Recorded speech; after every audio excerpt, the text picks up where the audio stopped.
नमस्कार, आप देख रहे हैं गुजरात तक का कोरोना स्पेशल बुलेटिन और आपके साथ मैं हूं सौम्या। कोरोना महामारी के बीच गुजरात और महाराष्ट्र अब झेलेंगे निसर्ग चक्रवात का वार। हालांकि गुजरात से ये खतरा टल गया है, लेकिन तेज हवा और तेज बारिश की वजह से गुजरात में थोड़ा बहुत नुकसान अवश्य हो सकता है। मौसम विभाग के मुताबिक अरब सागर पर बना कम दबाव का क्षेत्र मुंबई की ओर बढ़ रहा है।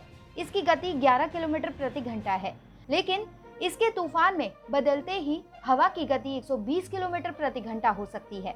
अभी यह मुंबई से 430 किलोमीटर दूर है। गुजरात और महाराष्ट्र में कोस्ट गार्ड और एनडीआरएफ अलर्ट मोड पर हैं। मछुआरों को चेतावनी जारी की गई है कि वह समुद्र तटों के पास न जाएं।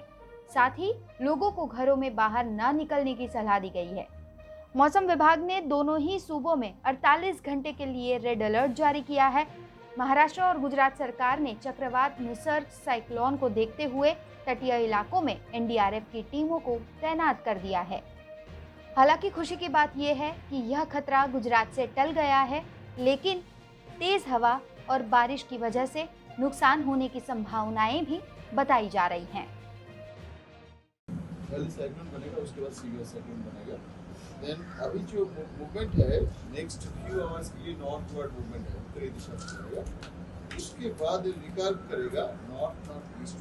ओके, रिकर्व करके ये क्रॉस करेगा कल आफ्टरनून 3 जून को क्रॉस करेगा। ये क्रॉसिंग पॉइंट है बिटवीन हरिहरेश्वर जो रायगढ़ डिस्ट्रिक्ट में है इन महाराष्ट्र, बिटवीन हरिहरेश्वर एंड दमन, ये दोनों के बीच में क्रॉस करेगा। इसी के साथ आपको अब लिए चलते हैं सूरत और भावनगर, जहां हमारे संवाददाता नितिन और संजय मौजूद है। ग्राउंड जीरो रिपोर्ट वो पेश कर रहे हैं। देखिए प्रशासन ने किस हिसाब से तैयारियां की है, कितनी सतर्क है प्रशासन। कोरोना से लेकर लोग पहले से ही परेशान थे, लेकिन अब निसर्ग नाम का चक्रवात समुद्र के रास्ते से लोगों पर अपना कहर बरपाएगा, ऐसा मौसम विभाग का कहना है। हम इस वक्त मौजूद हैं सूरत का ये डुम्मस बीच है, और डुम्मस बीच में फिलहाल देख रहे हैं कि अरब सागर की लहरें फिलहाल ज़्यादा उफान तो नहीं मार रही हैं, लेकिन जिस वक्त चक्रवात यहाँ टकराएगा तो ये लहरें बहुत ही तेज गति से उफान मारेंगी। सूरत प्रशासन की माने तो यहाँ पर 90 किलोमीटर की रफ्तार से प्रति घंटा की रफ्तार से तेज हवाएं चलेंगी। साथ ही साथ अभी हम आपको जो तस्वीरें दिखा दें, समंदर का ऊपरी सतह जो आसमान है वहाँ पर चक्रवात के असर के चलते मौसम बदल गया है, बादल छाए हुए हैं। सूरत प्रशासन ने समंदर के अंदर 3 और 4 तारीख तक मछुआरों को अंदर जाने से मनाही फरमाई है। इसके अलावा जो समुद्र तटीय 32 गांव हैं उनको भी अलर्ट पे रखा गया है। लोगों की सुरक्षा को ध्यान में रखते हुए एक एनडीआरएफ की टीम भी बुलाई है। अब इस चक्रवात का असर सूरत, नवसारी, वलसाड़ में कितना होगा ये कहना फिलहाल तो मुश्किल है, ये तो चक्रवात के आने के बाद ही पता चल पाएगा, लेकिन प्रशासन अपनी तरह से पूरी तैयारी करने का दावा जरूर कर रही है। कैमरामैन साहिब जगताप के साथ संजय सिंह राठौड़, गुजरात तक। सूरत के बाद अब आपको लिए चलते हैं भावनगर। हमारे संवाददाता नितिन की देखिए ये खास रिपोर्ट। गुजरात का जो 1600 किलोमीटर दरिया है, उनमें भावनगर का भी 152 किलोमीटर का जो दरियाई तट है। तो भावनगर तंत्र ने पूरे इलाके की समीक्षा करके जो भावनगर के दरियाई तट के जो 34 गाँव है उनको अलर्ट कर दिया है, और ये गांव में 140 से लेके ज़्यादा जो आपदा मित्र है उनकी भी सेवा ली जा रही है। तंत्र द्वारा मछुआरों को भी आगाह किया है कि वो समुद्र में ना जाए, और जो दरियाई तट के लोग हैं उनको भी सावचेत कर दिया है कि वो दरिया की ओर ना जाए। ओवरऑल बात करें तंत्र की, तो तंत्र ने अभी 2 एनडीआरएफ की टीम भावनगर के लिए स्टैंड बाय रखी है। एक टीम जो भावनगर तहसील के महुआ की जो गांव का जो दरिया किनारा है वहाँ रखी है, और दूसरी एक जो उनके निचले लेवल की जो टीम है वो घोघा के तट पर रखी गई है। ओवरऑल बात करें तो तंत्र ने पूरी समीक्षा करके तैयारी पूर्ण कर दी है, और आने वाला जो ये निसर्ग तूफान है वो त्राटकने की संभावना को लेकर लोगों को भी आगाह कर दिया है। कोरोना और मॉनसून की इमरजेंसी के सामने लड़ने के लिए नेवल एरिया में भी खास व्यवस्था की गई है। दरिया में तूफान आने वाला है, अपनी दरिया में वापस आओ। राज्य सरकारें तैयारी कर रही हैं।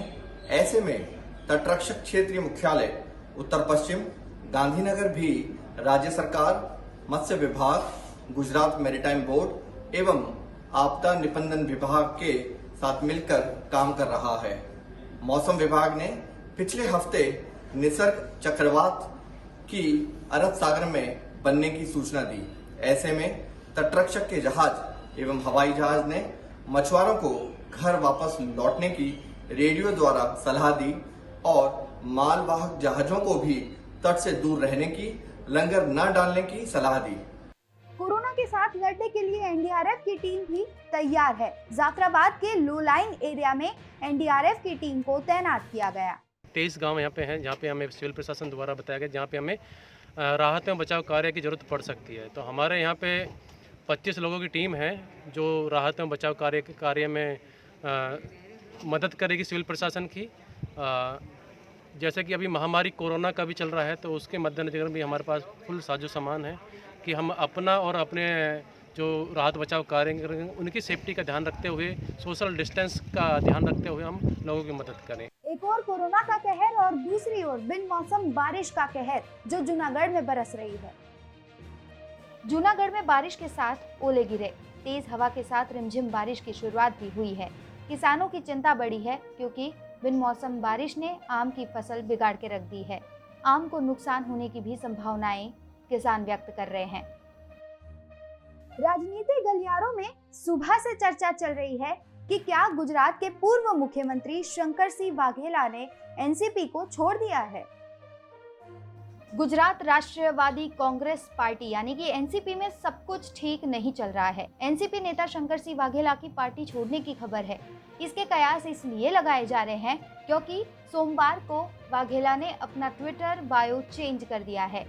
बापू ने अपने ट्विटर बायो से एनसीपी की पहचान को हटाकर सिर्फ गुजरात के पूर्व मुख्यमंत्री कर दिया है।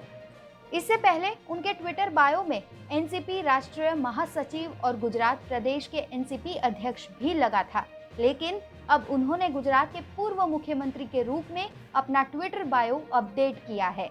आपको बता दें कि गुजरात के पूर्व मुख्यमंत्री शंकर सिंह वाघेला राष्ट्रवादी पिछले साल ही लोकसभा चुनाव से पहले कांग्रेस छोड़ एनसीपी का दामन थामा था। पार्टी में शामिल होते ही उन्हें एनसीपी का राष्ट्रीय महासचिव बनाया गया था और गुजरात एनसीपी का अध्यक्ष भी नियुक्त किया गया था। गौरतलब है कि 2017 में राज्यसभा चुनाव के दौरान वरिष्ठ कांग्रेस नेता अहमद पटेल को हराने के लिए विधायकों को दल बदल कराने के प्रयास के कारण कांग्रेस से निष्कासित कर दिया गया था।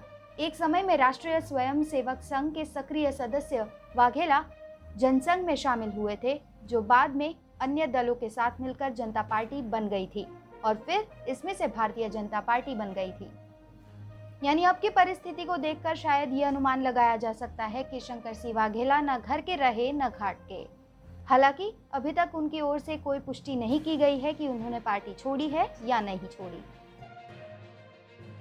गौरतलब है कि गुजरात में कोरोना संक्रमण की संख्या 17,500 के पार हो गई है। अहमदाबाद जो हॉटस्पॉट में है, अहमदाबाद में ये संख्या 12,500 के पार हो गई है। रिकवर की बात करें तो अब तक 11,000 से भी ज़्यादा लोग रिकवर हो चुके हैं। मृत्यु की बात की जाए तो अब तक 1100 से भी ज़्यादा लोग कोरोना की वजह से अपनी जिंदगी की हार गए हैं। मच्छी बोट आपको भारतीय तटरक्षक की ओर से सूचित किया जाता है कि लगातार बारिश और मौसम खराब होने के कारण समुद्र तूफान की आशंका है, इसलिए आपको सभी जल्द से जल्द आपकी बोट हार्बर की ओर ले जाए। तो बुलेटिन में अभी बस इतना ही। गुजरात की बाकी सारी खबरें देखने के लिए आप देखते रहिए गुजरात तक। अनलॉक 1 का आज दूसरा दिन रहा। 2 गज दूरी आप अक्सर बनाए रखिए, अपना बहुत ख्याल रखिए, क्योंकि थोड़ी सी भी सावधानी हटी तो दुर्घटना घटी। अब यही एक कहावत बाकी रह गई है कि सवारी अपने सामान की खुद जिम्मेदार है, इसीलिए अब अपना बहुत ख्याल रखिए। नमस्कार।